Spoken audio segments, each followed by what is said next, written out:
Hello beautiful viewers, আশা করি তোমরা সবাই ভালো আছো। চলো বেশি দেরি না করে ডক্টর অন দ্য এজ কে ড্রামাটির দ্বিতীয় এপিসোডটি শুরু করা যাক। এপিসোড 2 ওইখান থেকে শুরু হয় যেখানে হারি দোজিকে হেডফোনটি পরিয়ে দিয়েছিল তার অ্যাংজাইটি কমানোর জন্য। কিন্তু দোজি হেডফোনটা খোলার চেষ্টা করে তখন হারি বলে যে দাঁড়াও, আমি তোমার পাওয়ার ব্যাংক খুঁজে দিচ্ছি, তুমি গান শোনার চেষ্টা করো, তাহলে তোমার অ্যাংজাইটিটা কিছুটা হলেও কমবে। তো সে পাওয়ার ব্যাংক খোঁজার চেষ্টা করে কিন্তু দোজি বলে আমার দরকার নেই।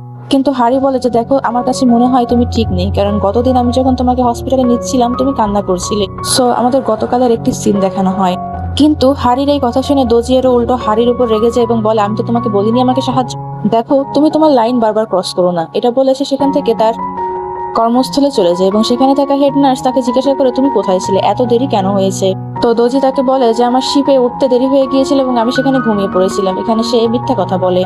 দোজি তার রুমে আসে এবং তার হাতে আমরা একটা চুইংগাম দেখতে পাই এবং এই চুইংগাম হারিয়ে তাকে দিয়েছিল তার অ্যাংজাইটি কমানোর জন্য, কিন্তু সে এটা ডয়ারে লিখে দেয়। এরপরে মিস্টার পার্কে দেখানো হয় যে দোজির কাছে আসে এবং পুরো 1 মাসের ওষুধ চায় তার সুস্থতার জন্য। কিন্তু দোজি সম্পূর্ণ নিষেধ করে দেয় এবং বলে যে 1 মাস না, আমি শুধু আপনাকে 3 দিনেরই ওষুধ দিব।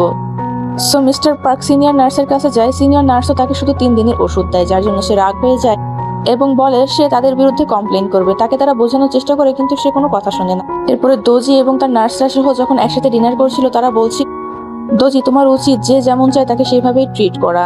তখন দোজি বলে যে যেমন চায় তাকে তার মতো ট্রিট করলে এটা তার জন্যই খারাপ হবে। ওই সময় মিস্টার কিম সেখানে চলে আসে এবং তাদের জন্য কিছু গিফট নিয়ে আসে, কারণ সে তাদের উপর অনেক খুশি ছিল। সে বলে আজকে দোজি না থাকলে এতক্ষণ তো আমি উপরেই পৌঁছে যেতাম। তো তাদের ডিনারের সময় ছিল বলে সে সেখান থেকে চলে যায়। পরে জু চ্যাং দোজিকে বলে যে তোমার তো অনেক কপাল ভালো যে চিফ তোমাকে পছন্দ করা শুরু করেছে। এবং জু চ্যাং যখন তার বক্সটি ওপেন করে সে দেখতে পায় সেখানে একজোড়া স্যান্ডেল এবং সেখানে কর্মরত আমাদের আরেকজন জুনিয়র নার্সকে দেখানো হয়, সেও সেম স্যান্ডেল পরে সেখানে আসে। এবং জু চ্যাং বলে তোমার স্যান্ডেলটা আমার পছন্দ হয়েছে এবং নার্স বলে ও যেটা পছন্দ করে সেটা আমি কখনোই পরবো না, এটি বলে সে স্যান্ডেলটি ফেলে দেয়। সো পরের সিনে, রাতের সিনে আমাদেরকে দেখানো হয় দোজি রেস্টুরেন্ট খোঁজার চেষ্টা করে কারণ তার খুব খিদা লেগেছে।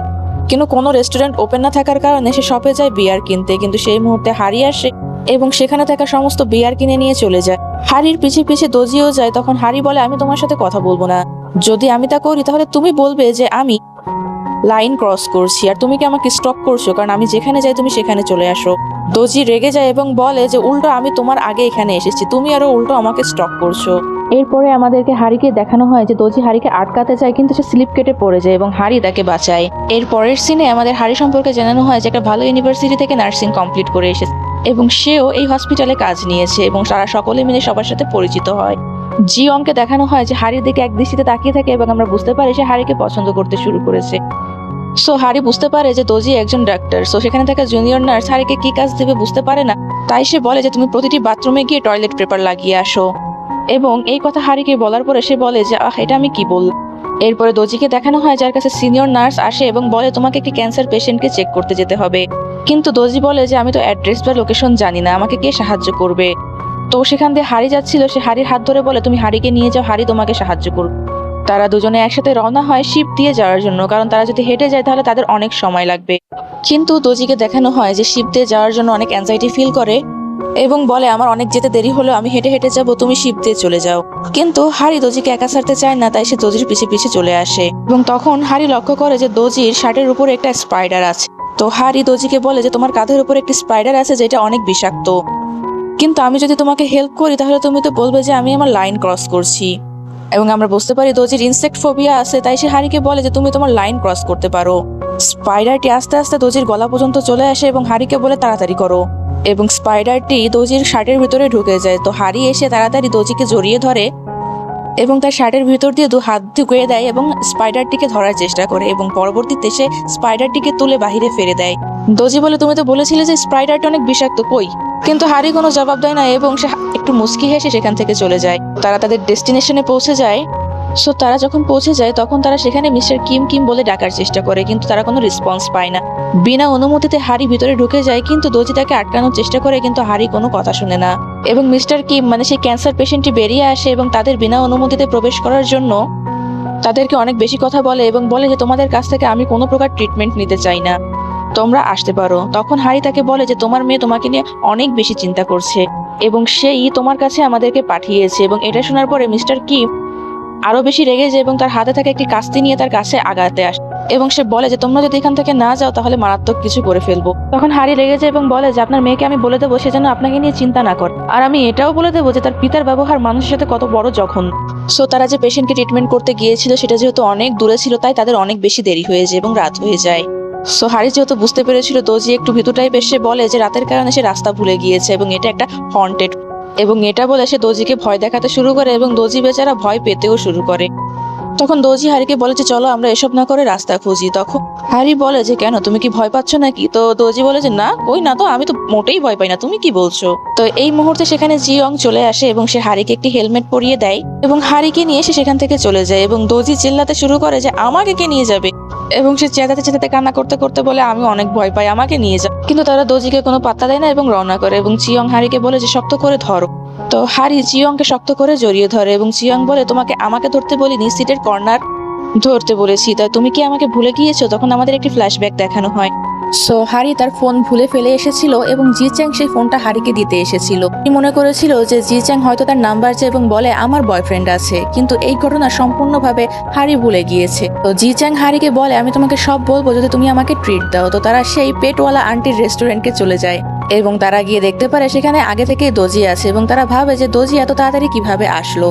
তো ফ্ল্যাশব্যাকে আমাদেরকে দেখানো হয় একজন বুজুর্গ মহিলা দোজিকে হেল্প করে এবং অনেক স্পিডের মাধ্যমে সেখানে তাকে নিয়ে আসে। তো তারা সবাই মিলে একসাথে ডিনার করছিল এবং সেখানে সেই বুজুর্গ ব্যক্তি মিস্টার পার্ক চলে আসে এবং এসেই দোজিকে বেশি বলা শুরু করে এবং বলে যে হসপিটালে তোমার রাজত্ব থাকলেও এখানে আমার রাজত্ব বেশি, তো চলো দেখি কে বেশি শক্তিশালী। তো তারা ড্রিঙ্কিং করার একটা কম্পিটিশন করে। সো ড্রিঙ্কিং কম্পিটিশনের কথা শুনে হারি আর জি চ্যাং চলে যেতেই যাবে, তখন দোজি বলে সে ড্রিঙ্কিং কম্পিটিশন একসেপ্ট করবে। তো সেখানে থাকা তিনজনে মিলে ড্রিঙ্কিং কম্পিটিশন একসেপ্ট বা শুরু করে। তো মিস্টার পার্ক আর দোজি বাদে প্রথমজন হেরে যায়, কিন্তু দেখানো হয় যে দোজি জিতে যায়, কারণ এত ড্রিঙ্কিং করার পরেও দোজির কিছু হচ্ছিল না, কারণ কলেজ টাইমে দোজি ড্রিঙ্কিং কম্পিটিশনে বরাবর চ্যাম্পিয়ন হয়ে এসেছে, তাই সে বরাবরের মতো এখানেও জিতে গিয়েছে। কিন্তু মিস্টার পার্ককে দেখানো হয় যে অনেক বেশি রেগে যায় এবং এটা একসেপ্ট করতে না পেরে সে একটি গ্লাসে বক্সিং দিয়ে দেয়, যার কারণে তার হার্টে প্রচন্ড পরিমাণের আঘাত লাগে এবং আঘাতের কারণে তার অনেক বেশি সেলাইয়ের প্রয়োজন ছিল। তো দোজি সেলাই করতে চায়। তো এই কথা শুনে তারা সবাই রাজি হয়ে যায় এবং পরবর্তী সিনে আমাদেরকে দেখান দোজি হারিকে বলছে যে তুমি ঘুমাতে চলে যাও, এরপরে যা হয় আমি দেখে নিব। সো হারি দোজির কথা মতো ঘুমাতে চলে যায়। সো দোজিকে দেখানো হয় যে ঘুমোতে পারে না এবং সেখানে হারি চলে আসে এবং হারি দোজিকে বলে কি তুমি ঘুমাওনি? তো দোজি হারিকে বলে যে তাহলে তুমি কেন জেগে আছো? হারি বলে বাহ তুমি কি বলছো, আমি একজন নার্স এবং এখানে একজন পেশেন্ট আছে, আমি কিভাবে ঘুমোতে পারি? 8 ঘন্টা হয়ে গিয়েছে অলরেডি, চলো স্টিচেস করবে। সো দোজি যখন স্টিচ করছিল তখন হারি বলে যে মিস্টার পার্ক মনে হয় তোমাকে পছন্দ করে না, তাহলে তুমি কেন এত কেয়ার করো? তখন বলে যে এটা দেখার আমার কোনো টাইম নেই, কারণ সে আমার পেশেন্ট, অ্যাজ এ ডক্টর আমার দায়িত্ব তার ট্রিটমেন্ট করা। পরের দিন সকালে ওনাকে দেখানো হয় যে চেঁচিয়ে চেঁচিয়ে বলে যে আমার হাতে এটা কি হয়েছে, এটা কে করেছে, এবং সে সবার সামনে যখন চেঁচিয়ে চলে আসে দোজির সাথে তার দেখা হয়।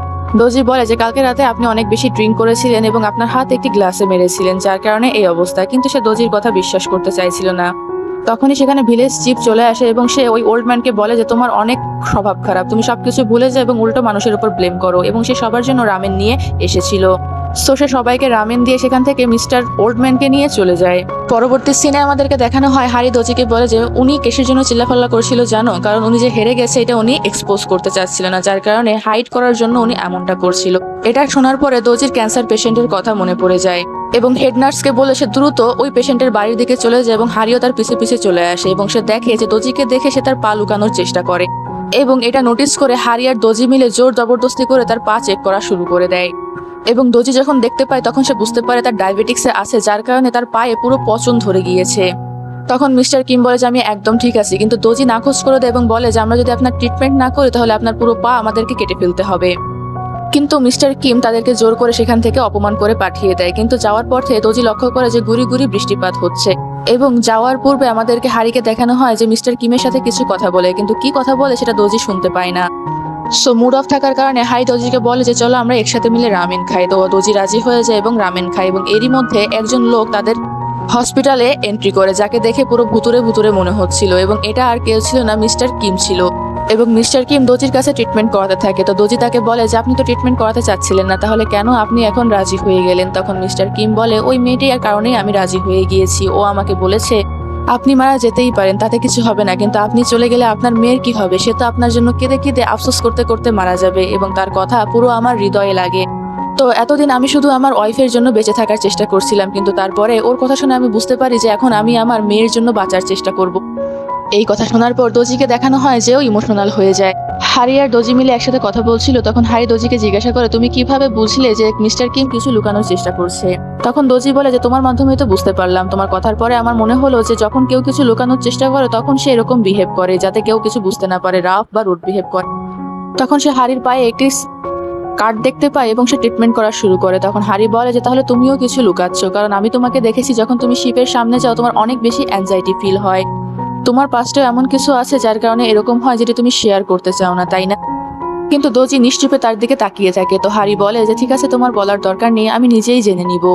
তো পরের দিন সকালে দোজি আর হারি মিলে মিস্টার কিমকে তার বাড়িতে পৌঁছে দিতে আসে এবং তারা দুজন যখন একসাথে কথা বলছিল তখন সেখানে মিস্টার পার্ক চলে আসে এবং সেখান থেকে তারা দোজির দিকে আগাতে শুরু করে এবং তার হাতে এক বালতি ময়লা ছিল যে দোজির দিকে ছুঁড়ে মারে এবং বলে যে সব তোমার দোষ এবং তুমি অনেক খারাপ একজন ডাক্তার যে আমাকে মিথ্যা বলেছে। এবং এর মাধ্যমে এপিসোডটি শেষ হয়ে যায়। পরবর্তী এপিসোড দেখতে চাও কিনা তা কমেন্ট করে জানাবে এবং দেখতে হলে অবশ্যই 1 সপ্তাহ ওয়েট করতে হবে। তো এতক্ষণের জন্য আল্লাহ হাফেজ সবাইকে।